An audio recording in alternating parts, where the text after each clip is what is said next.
ایک مرتبہ حضرت علی رضی اللہ تعالی عنہ نے سونے کی کان سے کچھ سونا بھیجا کہ جو مٹی کے ساتھ مکس ہوا ہوا تھا.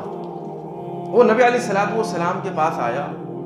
آپ نے اس سونے کو 4 غیر مسلموں میں تقسیم کر دیا.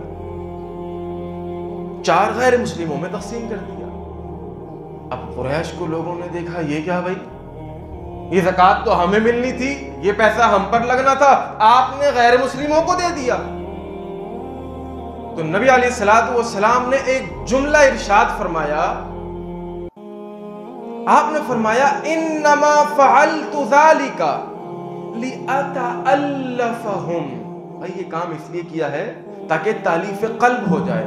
ہو سکتا ہے کہ میرا یہ خیال کرنا ان کے دل میں گھر کر جائے، اور دل میں جب گھر ہو جائے گا تو بڑی آسانی سے ہم ان کو دین کی طرف لا سکتے ہیں. تو پوائنٹ یہاں پر یہ ہے، بہت سارے کاروباری لوگوں کے ساتھ کچھ ایسے لوگ منسلک ہوتے ہیں کہ جو نان مسلمس ہوتے ہیں، ہندو ہو، یہودی ہو، عیسائی ہو.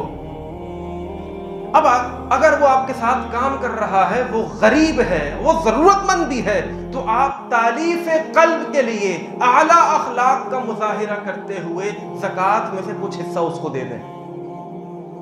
اگر آپ کو غالب گمان ہے کہ یار میرا خیال کرنے سے یہ انسان قریب ہو جائے گا، جب قریب ہو جائے گا تو اس پر کام کرنا آسان ہوگا، کر سکتے ہیں.